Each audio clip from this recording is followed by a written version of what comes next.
13 у нас числа, четверг, время 16:50, пришла смс-ка, рыба готова. Все, ленивец я поднял, машинка у меня едет, как я говорил в последнем видео. Плюсы, да? Ну-ка, вообще спокойняк. И отсюда я выезжаю бесконечно без всяких цепей. А когда подъеду, точнее, решил я, что к загрузке, в любом случае я туда спущусь, буду действовать, короче, по обстоятельствам. Вдруг я там сейчас приеду, там все засыпано, а я как дурак на цепях припрусь, да? Я думаю, здесь в этом не будет никакой проблемы. Я день смотрел, здесь, то есть, нормальная погода, в плане, что не шел там ни снег, ничего, -1, -2 стоит. Нет, сейчас соврал, но это я, наверное, тронулся 0. Какой-то выпендрон у меня на регистраторе, связанный с карточкой памяти. Сейчас попробую форматнуть ее. Все хорошо с регистратором. Я его выключил, включил, форматнул карту. Все хорошо заработало. Что-то какой-то глюк он словил. Здесь снежок какой-то начал порошить. Что-то непонятное. В общем-то, я думаю, будет интересно в любом случае. Тем более ехать нам не близко и по таким путям. Но и Кивиломпола, что там будет на подъеме тоже происходить после загрузки, это тоже хороший вопрос. Greg Seafood, мой поворот. А здесь, кстати, поворот в месте, где Контроль-Плац. Ну, сейчас мы по Контроль-Плац. В целом и заехать можно.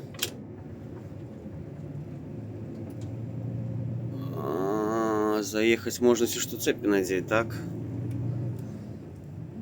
Так, Greg Seafood нам туда, да? Поехали туда, да. Так, ну здесь пока что я вижу посыпано. Посыпано. Там с дороги в темноте я видел как бы уже эту фабрику. Подъемчик тоже я видел, но не видел я в каком он там состоянии. Там вроде бы как машинка одна стоит. Или мне показалось, или там что там. Ну, сейчас, основываясь на спуске, будем... Ну да, здесь подъемчик интересный, дорога вон туда вниз идет. Ну, вообще ни капельки не скользко. -2, да? -2 просыпано. Ну, что делать? Ну, ладно, пока еще едем. Кстати, вот поворотничек мой загорелся. Я не смог его показать в предыдущем видео.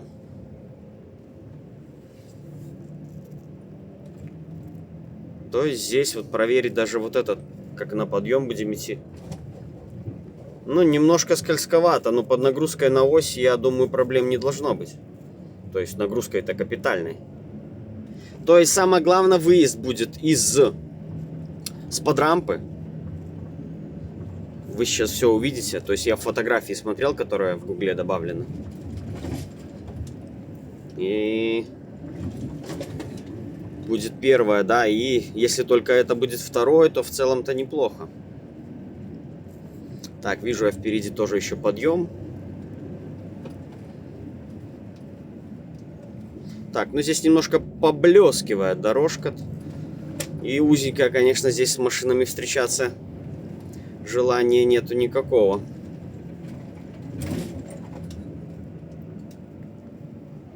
Ох, какой подъем у нас там пошел. Наверх. Ну, здесь машина пока что у меня идет без проблем вообще всяких.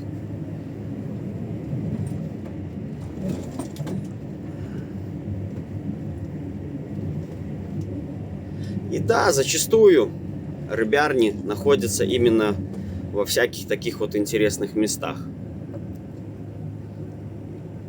куда без помощников иногда не доехать. Ну да, как видите, здесь, если бы сейчас были осадки, Машины б накатали, если бы ничего не сыпали. Так, здесь у нас мы едем по Сиафуду, по знакам. Ну, здесь даже живут, я так понимаю, здесь тоже все и живут работники с фабрики, как вариант. Так, я, кстати, где-то подъезжаю, насколько я понимаю, дорогу вижу. Домики, домики, какой-то частный сектор.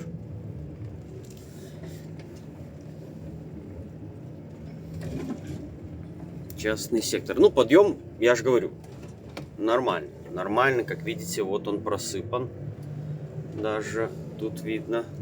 И вот мы и подобрались к фабрике, собственно, так.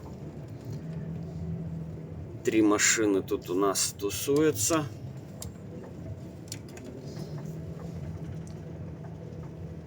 Я даже сейчас, конечно же, посмотрю, как коллеги там на цепях, без цепей. Мне это очень интересно. Все, сразу мне сказали становиться под рампу. Коллега стоит, естественно, без цепей. Мне бы посмотреть, как он поедет, без цепей или на цепях. Ну, блин, знаете, под вопросом, конечно, этот подъемчик такой. Скамеечка такая стоит у нас, Альтотранспорт. Пойдем грузить рыбу. Так, пошел на поднятом ленивце без цепей. В8.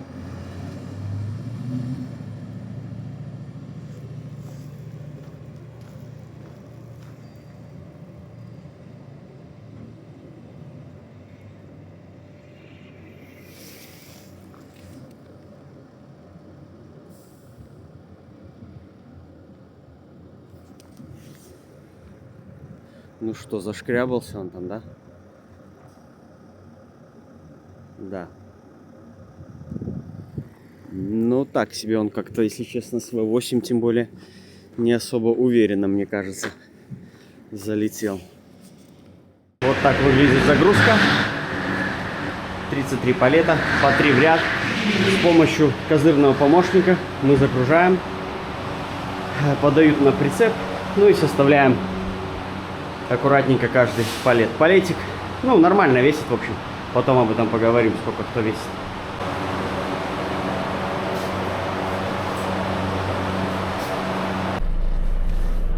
Итого, ну, короче, почти час заняла у меня загрузка. Ну и все уехали. Как уезжал последний, я не знаю.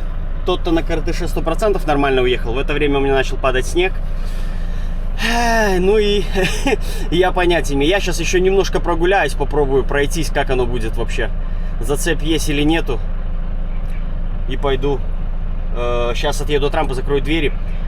Проверим, поднимется ли у меня с полной нагрузкой ленивец. Так.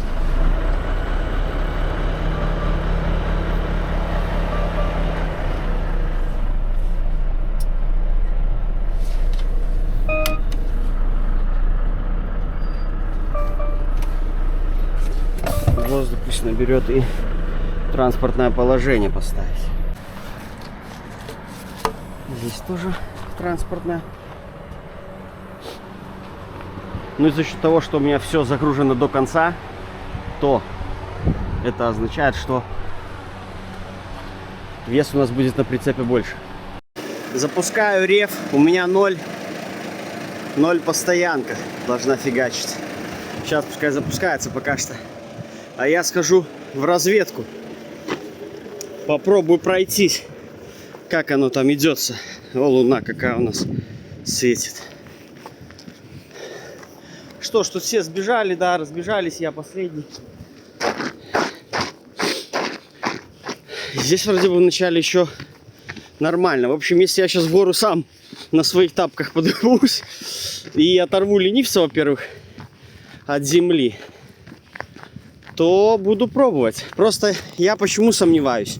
В мощности в целом тягача. Вот в чем я сомневаюсь. Я посмотрел, как V8 было тяжко тут там под конец гребаться, но я не учитывал того, что, возможно, у V8 подкидухи стояли. Но я вроде бы не видел и не слышал звука их, по крайней мере.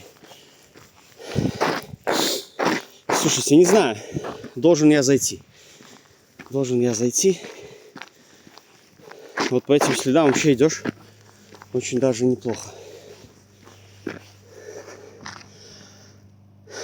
Да, ну ладно.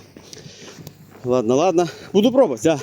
Если сейчас у меня отрывается ленивец, то я пробую. Так.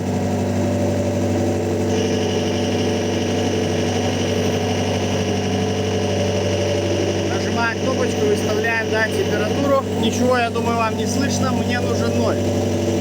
Все, подтверждаем. Ё-моё, хватит переключаться. Все, сейчас оно все подумает. И вот мой показатель 0, и оно будет держаться в нуле.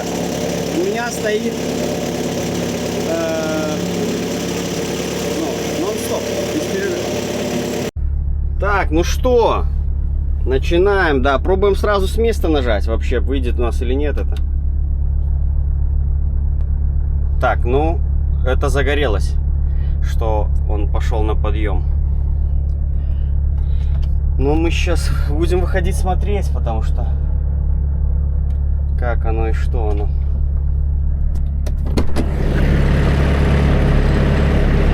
Поднялся он в итоге или нет. Так, я вроде бы вижу, что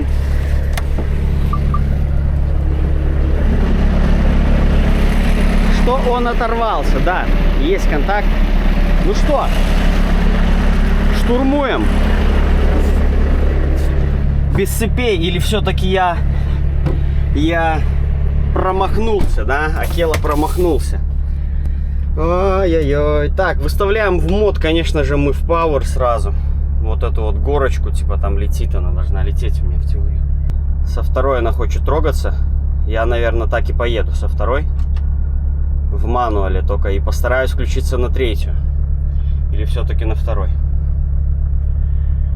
Ну и попробую сейчас я максимально назад отъехать.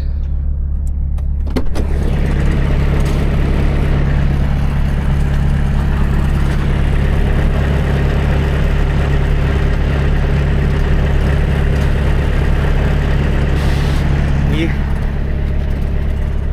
на старт. Как сказать, да? Так и скажем. Что-то будет, либо ничего не будет.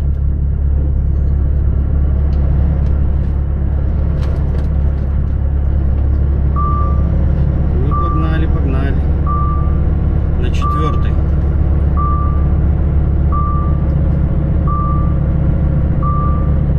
На 4-й я иду.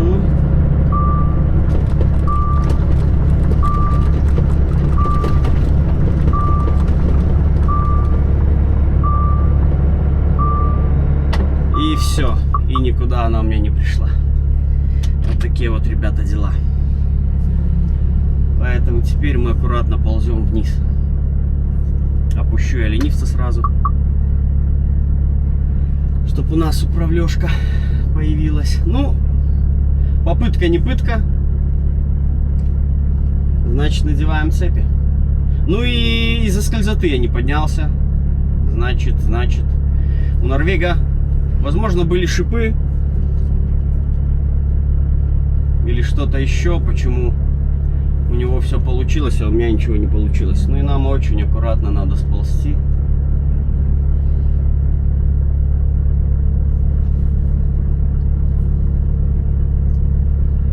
Очень аккуратно.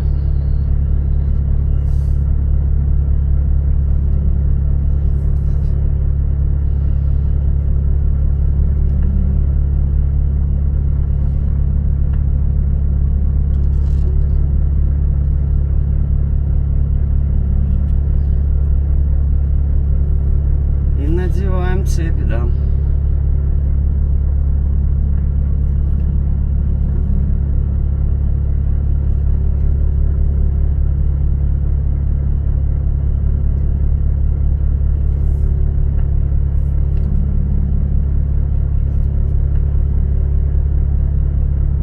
Что ж, хорошенько, очень хорошо я даже шел, но что-то все равно пошло не так. Не хватило вытянуться мне.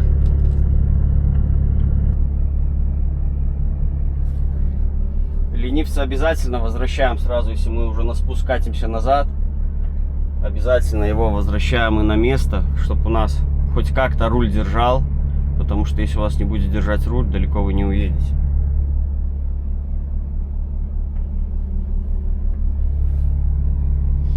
Ну, у меня никого нету, я сейчас спокойно. Темновато, правда, но ничего не поделаешь. Гадкий подъем. Ну что нам поднять надо. Посмотрим, как у нас поднимутся подушки на Вольве. Снимаю я подкрылок, потому что толку от него никакого нет. Снимаю и положу его в палетник. Кстати, не назвал еще один минус я в прошлом видео. Подкрылки. Точнее, в Скане минус подкрылка. В Вольве подкрылки лучше, они очень удобно снимаются. А в Скане нужны у вас там танцы с бубнами разного рода. Вот, все отлично. Все, сейчас 2 цепочки накидываю и попрем.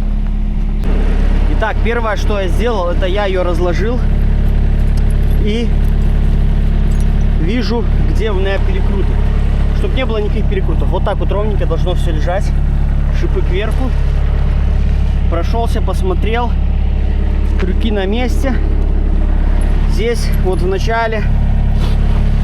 С этой стороны хорошо. Тут какая-то, видите, неразбериха, да? Хоп, перекинули. Перекидываем, смотрим. Все, теперь все получается. Все, цепочка лежит ровненько. Со второй цепью делаю то же самое. И накидываю.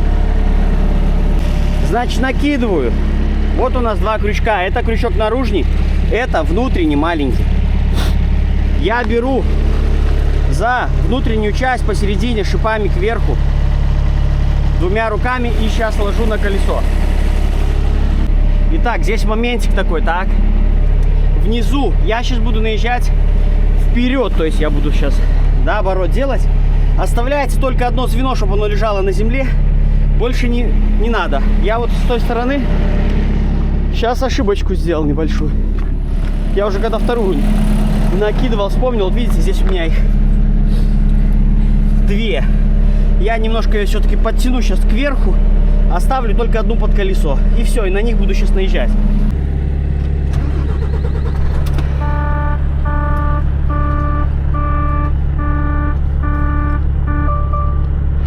Это Volvo, нормальная тема.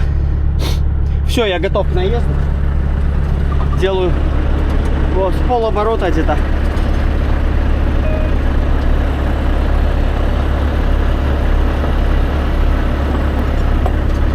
Вот так. Пойдем посмотрим, что у нас вышло. Дальше уже либо вы с первого раза подъедете, либо у вас будут танцы с бубнами. Я вот вижу, да, где у меня находится цепь. И это еще маловато. Я еще сейчас чуть-чуть проеду, чтобы примерно у меня цепочка, да, вылезла еще 2 пускай, да. Вот здесь лежит, и хорошо. Чтобы здесь у меня примерно был в этом месте зацеп. Кстати, я что-то не подумал. И мне все-таки надо было сзади лучше назад наезжать. Здесь места больше. И удобнее было бы ползать, чем здесь. Ну да ладно, как говорится. В следующий раз буду думать. Вот, еще чуть-чуть дам вперед. На лбу у меня фонарик, поэтому не могу камеру прилепить. Сейчас я поправляю здесь это все дело. И максимально внутрь поднатяну. Сейчас вот отсюда так вот возьму все. И чуть-чуть туда вот у меня надо это все дело. Туда. Там я ищу где наш вот он замочек внутренний. И первым делом зацепляю его за максимальное кольцо, которое я смогу сделать. Фух, так. И это первичный мой зацеп. Эта цепь у меня почему-то вообще вышла очень слабенькая. Я сейчас вперед-назад чуть-чуть прокачусь. И каждую цепь перетяну по максам и буду подниматься. То есть затем я сейчас чуть-чуть покатаюсь вперед-назад, раз, два, три там, да. Затем опять-таки я отпускаю первый здесь и внутрянку на максимум затягиваю, как могу там. Все, и потом опять уже фиксирую вот это. Дальше разберемся мы с этим вот. Найду ли я хвост, как нам зацепить, или не найду.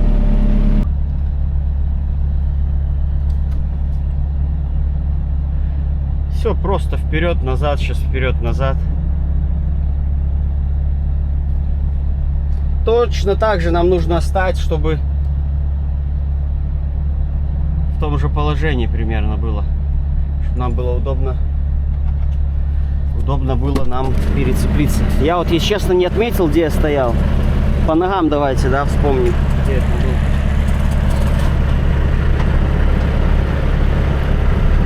Примерно заходил я здесь, да? Так, пойду проверим, правильно или неправильно.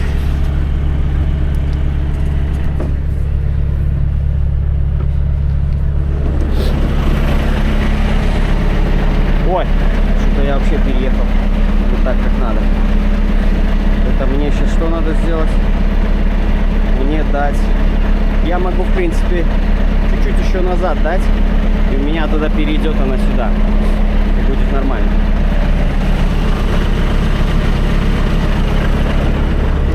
С двух сторон я имею точно так же, поэтому на вторую сторону я, естественно, не смотрю. Так, чуть-чуть назад можно сделать. Вот, и так, хорошо. Все, на перетяжку. Все, вот таким образом она у меня натянута. Это слабовато как бы, но мне в гору здесь не на дальняк. Нормально. В случае чего, еще, например, я проехал бы какое-то расстояние, поднялся в первую горку, где-то если на дальняк ехать, да, и уже на последнее затянул бы как можно было тяжелее. Поэтому особо не заморачиваемся. Цепляем на то, что можем зацепить. Не теряйте вы это время и силы свои. Смотрите, я на первый еще раз просадил его, да, надел вот как вот на эту штучку, чтобы эта фигнюшка у нас не болталась и нам никуда не было. Все, вот, поняли смысл? Все, помчал. Ну что, транспортное положение тыркаем мы, да? Сразу первым делом. И точно так же в Power. Пойду я в Power, да? Также на мануалке, чтобы не без всяких выдумок.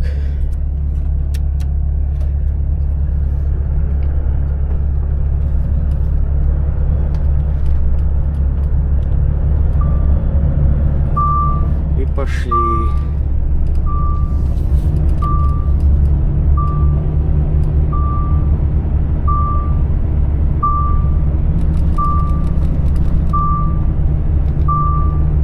Это да, на цепях даже прошлифовывает. Вот дела. Слушайте, я не знаю, как эта скамейка поднялась. Если я на цепях даже проскальзывал чуть-чуть. Ну все, дальше идем. Поспокойнее. Ну еще один подъемчик у нас, да, будет тот, который там был. Звук должен быть слышен. Шуршащих цепей. Все, главное, когда едем на цепях, чтобы искры из-под колес не полетели. Если они полетели, то это очень плохо. Но это в первую очередь проверяем мы вот эти все. Почему я всегда проверяю, как их я называю, перекруты, да? Потому что перекруты — это место разрыва. Вот. Если где-то там что-то в серединке, оно там само собой запнулось, оно это разожмется, не проблема. Но вот если у вас конкретный перекрут, то, ну, вы смогли надеть цепь, во-первых, и то вероятнее всего, что она у вас порвется, она разлетится, поломает вам что-нибудь и побьет. Так, здесь я по этой корявой дороге 30 км в час иду. Ну и мне нету смысла разгоняться перед там тем подъемом, потому что все равно мне нужно будет там сбрасывать и заходить в поворот. Ну так, чисто с легонца мы подразгонимся, конечно же. До 35 пока что. 40. копает у меня с правой стороны. Ну здесь, хотя да, наверх там еще на дальше идет. Здесь вроде бы не такой страшный, как первый тот подъем.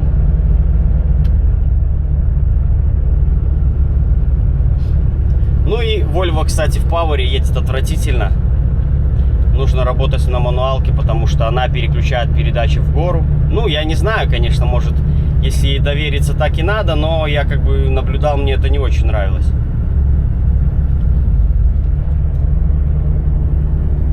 Поэтому я как бы включился обратно на мануал и буду смотреть, что будет происходить.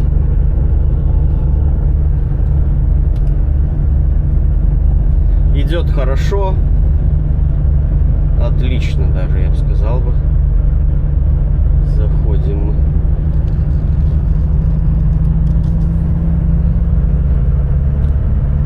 Ну и все, сейчас прибудем на контроль-плац. Снять цепи. Ну, точнее, посмотреть и убедиться, что у нас все целое. Это последняя такая задачка. Ну и снимем, покажу, как я снимаю их. Каждый может надевать как угодно. Может быть, кто-то по-другому надевает, может, кто-то снимает их там по-другому. Но я вот действую вот так. И на этом все. Можно подкладки там придумать, разное, это, десятое. Но опять-таки с максимальным весом, на что вы там будете наезжать, ни на что вы не будете наезжать. На подъеме на что будете наезжать, ни на что вы не будете наезжать. Поэтому лучше цепи надевать без всяких вообще помогаторов, просто руками и без ничего. И тогда вы в любой ситуации их сможете надеть. Я тут мне что-то дороги немножко перепутал. Думал, закрыт въезд был открыт, а тут еще повернуть надо. Здесь мы повернем и заедем. Там я вроде развернуться могу. Заедем на территорию контроль-плаца. Главное, чтобы я заехал сейчас и не опустился шлагбаум. Вот это было бы прикольно.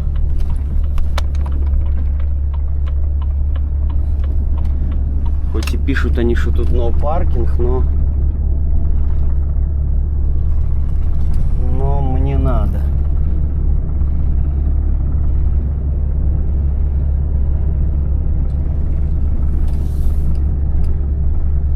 Я думаю, они сильно не расстроены. Я стану под фонарики с двух сторон, красиво, аккуратно, чтобы все мне было видно. Вот так. Ну что, выровнять машину. Идем смотреть, что у меня там творится вообще. Все ли хорошо. Так, здесь все отлично. С той стороны мне не нравился. Стук какой-то был. А нет, здесь тоже все в порядке. Что-то мне показалось. Первым, что я делаю, это снимаю наружнее, но не до конца.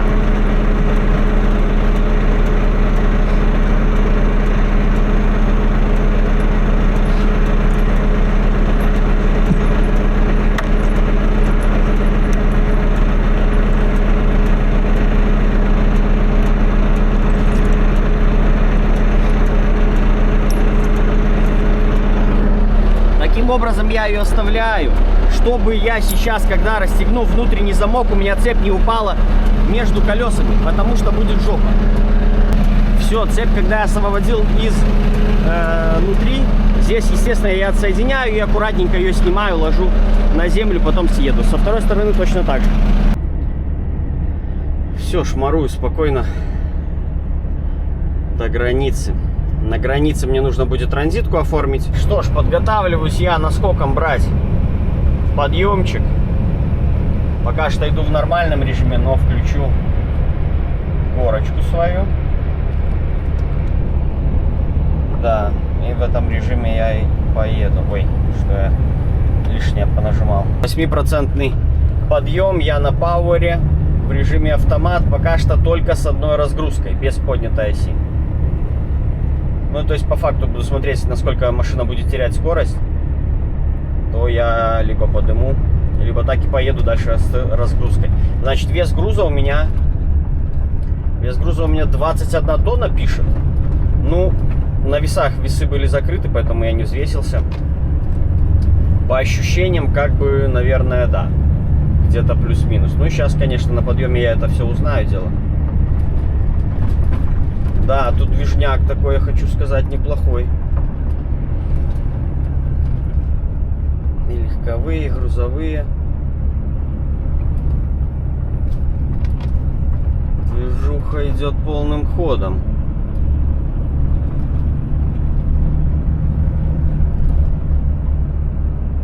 Ну, дорога тоже посыпана, как бы была. Но вот примерно вот так я поднимаю, не нравится мне это все. И, кстати, здесь кнопочка начинает моргать сама. Ну, я уже нажал на нее. Она начинает моргать, мол, нажми меня, поднимай ось и не трепи нервы ни себе, ни людям. Кстати, здесь за счет длинной базы и хорошего расположения седла, то есть седло у меня стоит ровненько над ведущей осью. Я, кстати, наверное, вам это и не показал до сих пор. Ну, верьте на слово. Седло стоит как положено. Как всю жизнь я на Вольвах ездил с таким седлом. Вот. И в Хелентесе на Скане. И поэтому здесь хорошая нагрузка идет на передок.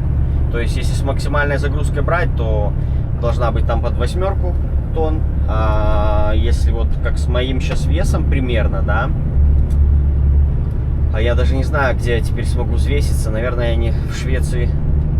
В Швеции, если там по моему маршруту, наверное, не будет места, где мне взвеситься. Сауи красавчик. Пропустил. Молодец. Потому что я на подъеме.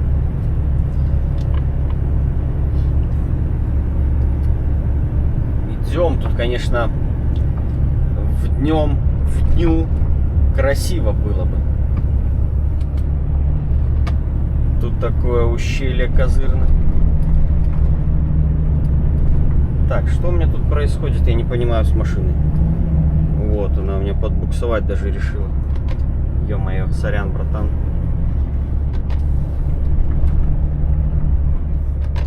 Да вообще, слушайте, тут движуха капец, блин.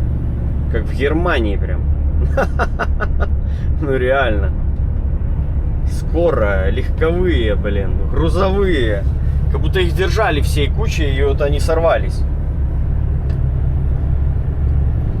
Так, вес. Короче, я думаю, у меня сейчас где-то вес на рулевую ось, если с поднятым идти ленивцем, как я сейчас иду с ним, у меня где-то, 5 тонн где-то должно быть. Вот я так думаю. Может быть, 4,5, конечно же. Да. Если мне где-то удастся, мне удастся чуть позже в Норвегии. То есть я сейчас выхожу на транзит через Кивиломпол. Я уже, наверное, говорил, я пойду по 45-й, выйду на Транхейм через Сторлен. Вот. Мне скинули транзитный номер. Я сейчас пойду заполню на границе бумажку, подам бумажку с ЦМРками, и мне выпишут транзитную декларацию. Все, и потом эту транзитную декларацию я покажу на границе Сторлен, когда буду проезжать. И, кстати, Кивиломпола я сейчас посмотрю, но, по-моему, она круглосуточная, либо же очень допоздна работает. Сейчас я это все узнаю и вам расскажу. Не, я вообще уверенно иду на подъем, бесспорно. Машина идет с таким весом хорошо. Так вот иногда я проверяю перед поворотами за счет дальнего света, тем более когда дополнительный, что не видно, вот едет машина, не едет. А вот на ближнем более вы можете рассмотреть впереди, едет все-таки кто-то или не едет. Так, ну вот еще подъемчик затяжной.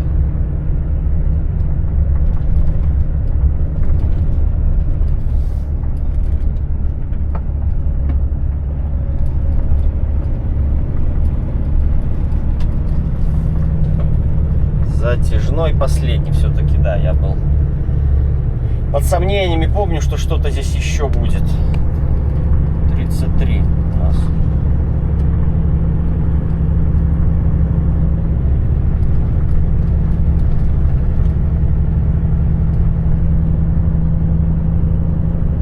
Ну, идет, как видите, не буксуя, ничего. Кстати, сколько по температуре-то у нас там вообще дела как?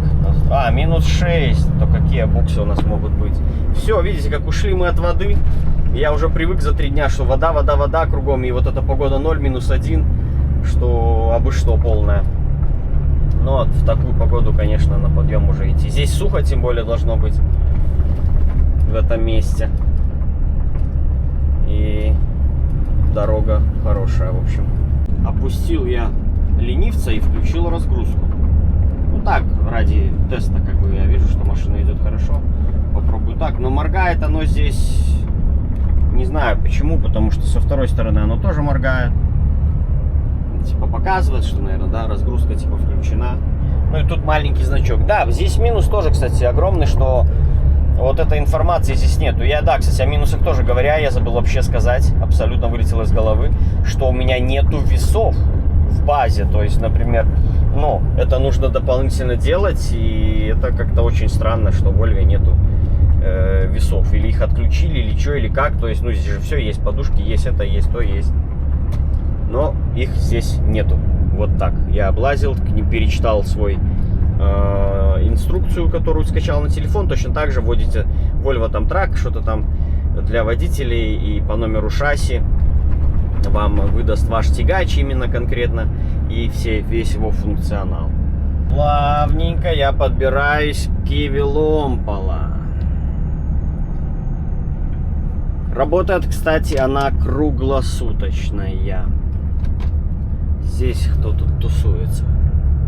Что-то делают, колупаются, копают. Время у нас 22:18.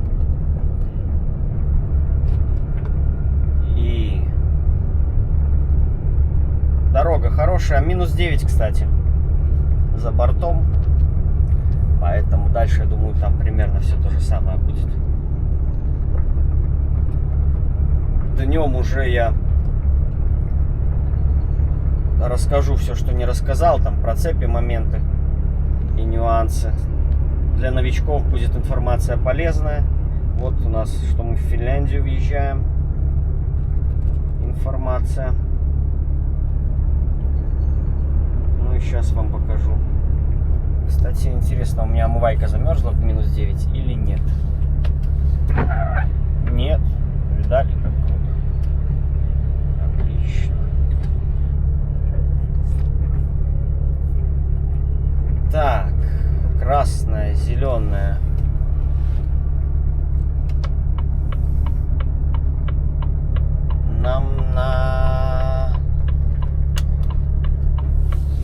Нам сюда.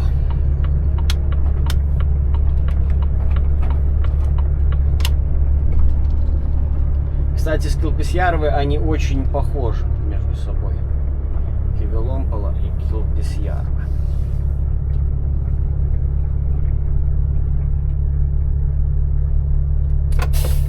Все, вот она. Транзитная бумажка. И вам сейчас покажу, нашел даты. Хоть там и написано 24 год, но я спросил, актуально ли это сейчас. Мне сказали, актуально. Как работают все таможни Норвегии. Что у нас тут? Нормуль? Нормуль. Сзади пойдем посмотрим, насколько там она течет у нас или не течет. Течет, конечно же, течет, любая рыба течет. Вот так это все дело выглядит. С клыками. Че, нормально. Просто показал номер, не нужно было ничего заполнять. Попалась хорошая смена, потому что обычно заставляют всех писать. Кстати, кому интересно, чем я светил. Светил я вот такой вот ледовской стоять приблудой. На аккумуляторе, естественно, вот он. LED Highlight. И зарядка у нас идет вот такая вот. Как раз в удлинитель мне она втыкнулась. Здесь мы имеем крутелки, какие-то настройки. Резкость, дальность, да, наверное. Да, уже круг. Такой можем сделать, либо широкий. Потом тусклее, типа, да, и моргающий. И это вообще дальняк, наверное, самый. Хотя нет. Ужас какой-то. Ну, короче, классная штука. Была в комплекте с машиной.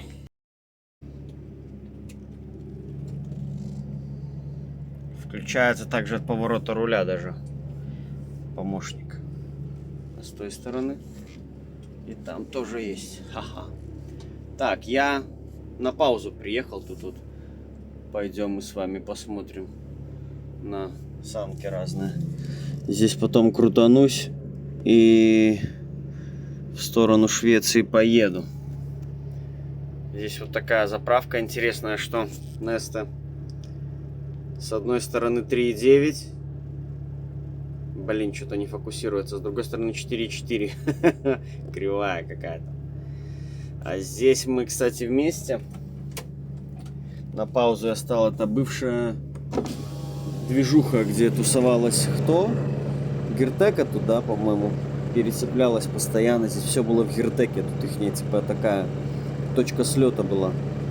Ну, вот. Но я туда не посунулся, чтобы рефом не орать. Смотрю, там стоит двухосник тентовый. За ним реф тоже вроде, ну, выключенный. Еще один тент. Поэтому я стану здесь, отстаю свою паузу и поеду дальше. Здесь, да, сувенирные магазинчики. 2 штуки, я так понимаю. Здесь еще может быть и кафешка есть. Я, честно, не знаю. Я здесь никогда в жизни не стоял. Ну, короткие паузы делал как-то пару раз. А так, что здесь? Понятия не имею. Вот олень есть. Какой? Лёдик. Вот лавки из шкур. Я так понимаю, того же самого зверя. Вот так интересно сделано, чтобы жопа не мерзла зимой. Ну и здесь сразу шкурки вон продаются. Где его, вот его распорядок работы.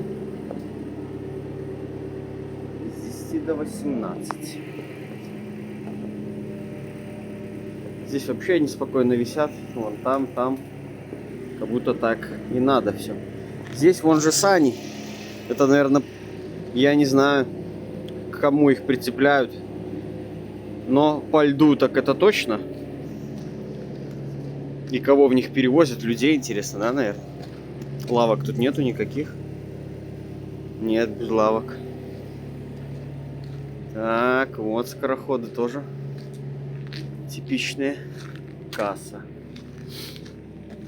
Что мы тут еще найдем? 1000 евро. Во. Сани современные какие. С утепленной замаскированной будкой. Нормально, нормально. Вот есть такая даже. Наверное, с вибастой даже внутри. Так. Вот у нас есть снегоход. Снегоход.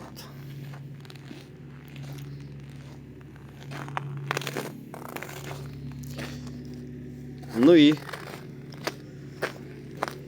вот для маленьких и больших ходуны. И цены на топливо в Финляндии мы с вами имеем. Это цена в евро уже. Потому что в Финляндии у нас из всей Скандинавии валюта евро. Ну и все, наверное, больше тут ничего нету. Зарядки для Теслы. Да, и на этом все. Температура здесь минус сколько? Минус 9, по-моему, показывала. Тут, кстати, часы висят, и температура меняется по очереди. Время финское на час больше, чем есть. Минус 7 показывает. Час ночи. Так, вот кто-то куда-то собрался ехать.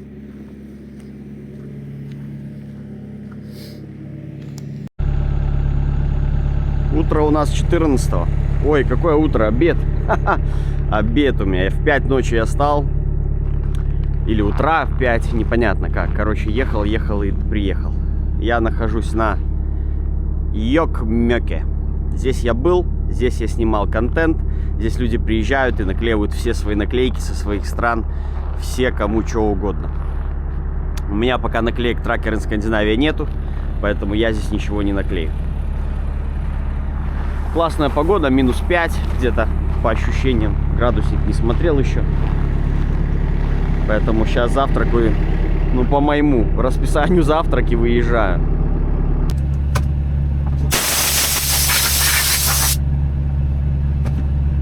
Сегодня вышло видео на канале. Сейчас я микрофончик, ребята, подцеплю на место, да, чтобы меня было слышно хорошо. Сегодня вышло видео на канале у скандинавского бродяги. И, как по совпадению, там у него тема про цепи. Помогал он коллеге надеть цепи. И также потом он себе их надел, но себе он не показывал, как надел. Так, туристы. Дадим разгрузочку на повороте. Милые люди. Чьи номера у них? Норвежские. Я думаю, зимой катаются только здесь. Нет, немецкие. Немецкие номера. Что я посмотрел у него? Что цепи, у него технология надевать немножко другая. Не такая, как у меня. И там у него такая вот, что меня как бы зацепило в его видео, то, что он коллеге пошел помогать, и сразу как бы коллега там сам надевал их, и он коллеге сказал, что он их неправильно надевает. И просто не совсем там понятно на видео, там темно, так немножко это самое, не особо понятно, как он их надевал, но коллега сказал, что маленький крючок внутри, большой снаружи. Ну, то есть, в теории накинута цепь была правильно, но ему, видать, Юрию не понравилось, каким образом он их хотел надеть. Получается, о чем я? Не об видео Юры, а о том, что надевать цепи есть несколько вариантов. Такой, сякой, этот, пятый, десятый. И, например, если в целом даже, да, все-таки о том, как Юра их надевал, коллеге вот помогал он надевать и рассказывал ему их надевать, его способ с помощью ремешка, я посмотрел на это дело. Ну, может быть, я не до конца понял или не пробовал это делать, но мне показалось это слишком лишнее. То, что он делал, это затратно. И в экстренной ситуации, где вы будете вот на таком подъеме, и с поворотом назад, где вы там назад особо никуда не уедете, у вас там не будет времени на ремешки, на все эти дела. Ваша задача быстро, мгновенно первую цепь накинуть. Даже не в моем случае, как я пошел в начале, я вот не знаю, нам вообще что-то видно будет сейчас, вам точнее, или нет из-за солнца. И зря я сейчас тут вам всего наговорю. Цепи, ремешки, да. Наверное, давайте я по порядку все-таки пройдусь. У меня, кстати, очень классная погода, кто-то нервирует меня там по телефону, пытается. Минус 8 градусов, солнышко, снежочек кругом, красота. Олени, кстати, пока что не ходят, вчера пару видел, ночью ехал. И да, выезжаю я в 2 часа дня. Нормально у меня будет. Сегодня поработаю до часу ночи. И завтра, суббота, спокойно уже доеду до точки назначения. Так вот, погнали, давайте процепим. Виды, да? Виды. Как надевать, кто как хочет. Но я и сказал в видео, говорю, что ваша задача при любой ситуации их надеть. Не выдумывать там я там это подцеплю, там я это перетяну, там это так, это сяк. Вот у вас, говорю, подъем, самая ситуация. У вас там скоро все протает, машина покатится назад, у вас 5 минут, чтобы накинуть одну цепь. Первую сразу, не надо, вторая вам не нужна. Хотя бы одну эту киньте, чтобы у вас какой-то появился цепь. Да, просыпать, понятно. Просыпаем быстро, там умудряемся, подкидываем пару цепей. У вас должны где-то быть, они всегда в таком... на подхвате вы подкинуть должны цепи под колеса, под прицепа желательно. Все, стоим, быстро надеваем одну цепь. Откатом назад одним делаем, все, одну цепочку мы нацепили. Как? Криво, косо, боком, окей, хоть как-то. Все, мы стоим на цепи, там цепь подкинута, подсыпались, спокойно уже стоим. Все, вторую цепь идем надевать нормально, корректно, правильно. С откатом тоже назад, естественно, вперед машина у нас не едет. С откатом назад, надеваем, закрепляем, вторую поправляем. То есть уже таким образом. Когда позволяет ситуация, как в моей ситуации, вообще без проблем. Я скатился назад, надел сразу одновременно 2 цепи. В целом тоже, если подъем не скользкий, вы просто стали, не поднялись, да, дорогу не заграждаете, никому не мешаете, все хорошо. Точно так же я так и делал на Бьернфилде, я сразу 2 цепи, хоп-хоп, накинул и пошел. И, значит, смотрите, у меня частый вопрос звучит, в каких ситуациях нужно надевать цепи? Для чего, как, почему, и это и 5-е, и 10-е. Как понять, нужно их надевать? Ну, вы поняли, в общем, суть вопроса. Я вам назову все варианты, ну, которые вот по памяти есть, которые могут у вас быть. Значит, первый вариант, самый простой, самый классный, когда вам нужно надевать цепи, когда вас просто скажут, вот, надевай цепи, едешь дальше. Дорога закрыта, движение в колонне. Даже дорога может быть не закрыта, просто может стоять, даже снегоуборщик просто поперек так вот стоять и сказать, иди цепи надень и едь дальше. Это ихняя дорога, они там главные. Там не полиция главная, не ВГВСН главное, там главные дорожники. Они решают, кому ехать, кому не ехать. Не понравился ты ему, что ты не побритый, все, не можешь не ехать. Вот так. Ну, я, конечно же, утрирую это.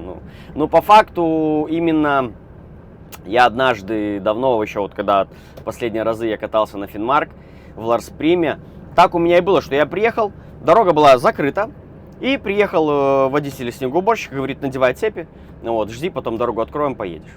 Все. И там, я говорю, я сегодня не поеду, давай, я утром поеду. Он говорит, все, тогда утром тогда подождешь меня, поедем. Вот. Я его подождал, и там несколько еще машин как раз попалось, и как бы он нас провел по перевалу. Это самое просто. Вам сказали надеть, вы надели. Какое количество, тоже вам могут сказать. Обычно спрашивают, какой у тебя вес, там есть подкидухи, нет подкидух, там посмотрят на резину. Во-первых, да, посмотрят вы на двухоснике или на трехоснике, от этого зависит количество цепей, которые вам скажут надевать. Второй случай, вы сами решили. Здесь вы такие ехали, Кеттингплац, место для надевания цепей. Вы подумали, посмотрели погоду, камеры и надели сами и поехали. Отлично. Третий вариант, как у меня. Вот где-то вы в таких местах, где вам нужно выехать, загрузка, разгрузка. Не выехали, спокойно также стали на площадочку, надели, поехали. Это уже какой по счету? Сбился, неважно. Следующий вариант, это на подъеме. Вы также шли, не взяли подъем, остановились ровно, хорошо, с откатом назад спокойно надели, поехали. И последний, самый ужасный вариант, когда вам придется надевать цепь, это когда вас стянет к отбойнику. Если вообще такой есть. Зачастую бывают они на таких подъемах. Вас стянет к отбойнику. Либо же даже в сугроб, неважно куда. И вот здесь уже, обычно, почему, если сугроб, скорее всего, уже вам хана, и вам придется вызывать викинга, да.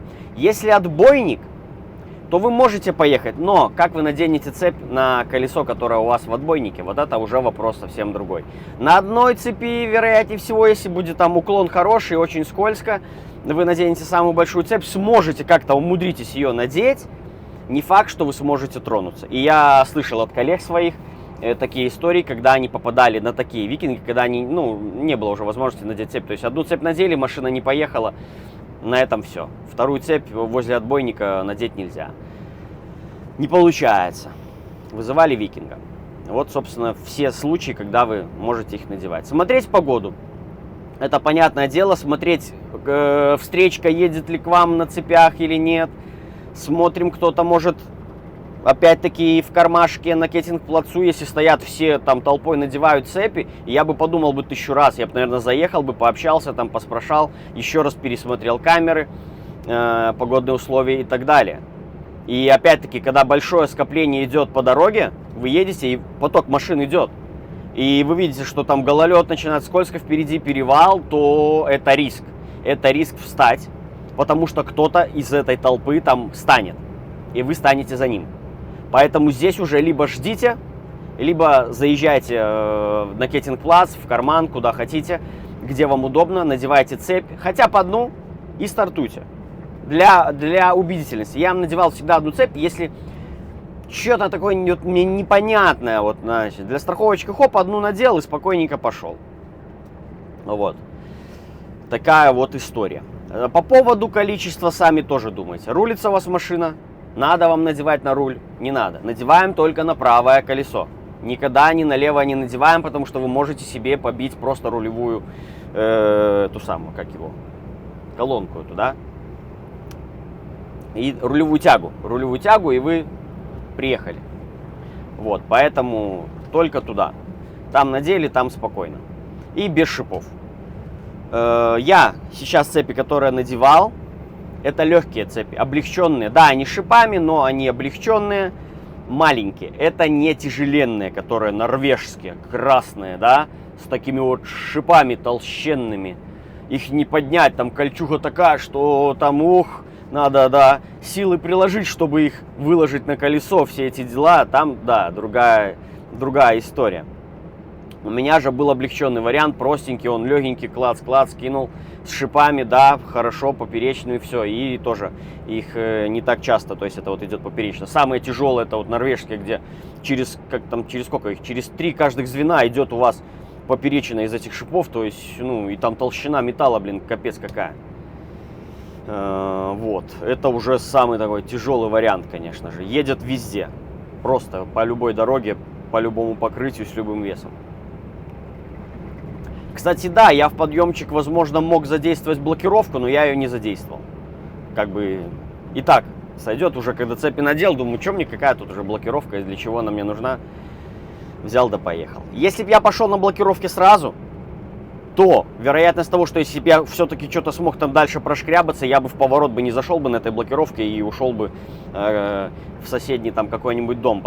Поэтому риски на блокировке и на отключенном ТЦСе при поворотах большие. Вы газуете, вы буксуете, машину может просто снести, сложить, и на этом все. Поэтому для этого система здесь так и предназначена. Это я так вижу, как вот я тестировал. То есть мне проще надеть цепи, не выдумывать, там 3 раза не брать этот подъем, накатывать опять-таки дорогу самому себе. То есть я уже проехал, пробуксовал, я уже лед это создал, погода 0 была. Поэтому только цепи нужно было надеть и спокойно уже выехать. И как видите, я еще и буксовал на цепях.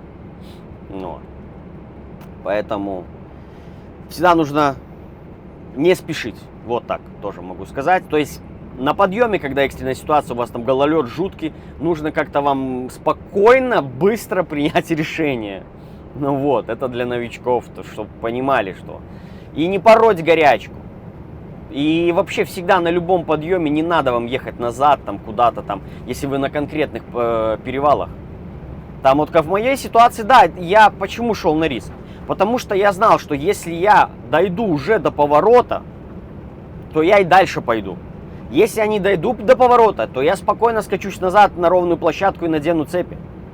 Все было уже у меня просчитано. Ходы. Я не от балды сел, что мне, не хочу я цепи надевать, погнал, то есть, да. Хоп, там это самое, что-то пошло не так, слетел нахер, и все на это. Нет, и дорога не была не такая, она была скользкая, то есть если я пошел бы там вообще все, я там на ногах не мог стоять, то я бы даже сразу бы не думал бы и надел бы цепи и с первого раза туда поехал. Какие еще моменты по цепям-то? Ну, дальше я говорю, по всем приблудам, кто на что гораст. Но если вы цепи надеваете без всяких приблуд, только руками, то вы тогда все нормально, вы в любой ситуации наденете цепи. Ну, кроме, конечно, вот этих отбойников, это такая ситуация уже крайне критичная. Ох, железнодорожный переезд, тут если на скорости в него вальнуть, конечно, рыба моя повылетает из прицепа. Такой участочек какой-то стремноватый был, да. Знаки 100, можно сотку валить спокойно здесь. Нормальная дорога. Так, еду, да, я по 45-й, по старым маршрутам. По 45-й дороге я выйду на 14-ю дорогу, на Сторлен и на Транхейм. Ну что ж, я, наверное, все сказал про цепи, мне добавить больше нечего. Если что-то вдруг пишите, будем дальше разговаривать. В каждом моем видео есть какая-то где-то информация, я где-то о чем-то говорю, где-то о чем-то вспоминаю, где-то отвечаю на какие-то комментарии. Поэтому не это самое. Не думайте, что я про что-то где-то забыл. Ну и постараюсь я вам сделать следующее видео про все-таки тягачи. 4.2, 6.2, 6.4. У меня было видео, сейчас будет видео на новый лад, потому что огромное количество недопонимающих, вообще не понимающих, что и как и зачем. Поэтому обо всем об этом поговорим в следующем видео. И у меня на сегодня все. Всем спасибо за внимание. Пока-пока. Вот, друзья, что самое главное, я забыл вам сказать про то, как быстро вам надеть цепи. И успешно, и быстро, без всяких проблем. Первый фактор и единственный, который от этого будет зависеть, это как вы их слаживали до этого. Если вы их никогда не брали в руки, то лучше возьмите и пересмотрите сразу где-то на выходных, на базе, где угодно. Проверьте, чтобы не было этих перекрутов, всей этой фигни. Перекрут — это самая вообще главная штука, которая не должно быть. Перекрут — это разрыв, перекрут — это проблема при надевании. У вас может просто не хватать до крючка, чтобы зацепить в какой-то сложной ситуации. Поэтому это основное. Если вы поюзали цепи, сложите их потом так же аккуратно, чтобы вы их так же быстренько, аккуратно взяли. Не запутанные они, чтобы были. Понимаете, о чем я, да? И вот Виталию еще, кстати, огромное тоже спасибо, что он их правильно ложил в этот лоток. И я их взял, у меня не было ни одного перекрута. Вот и все. Там, ну, на кончиках, ну, кончики это не проблема. Когда у вас перекруты в середине, все, ну, это, прикиньте, вам всю цепь надо перелопачивать. То есть, это уже совсем другая история начинается. Поэтому аккуратно развешивайте. Чем аккуратнее вы их повесите где-то, положите, неважно, так вы и быстро и успешно их наденете. Теперь точно все.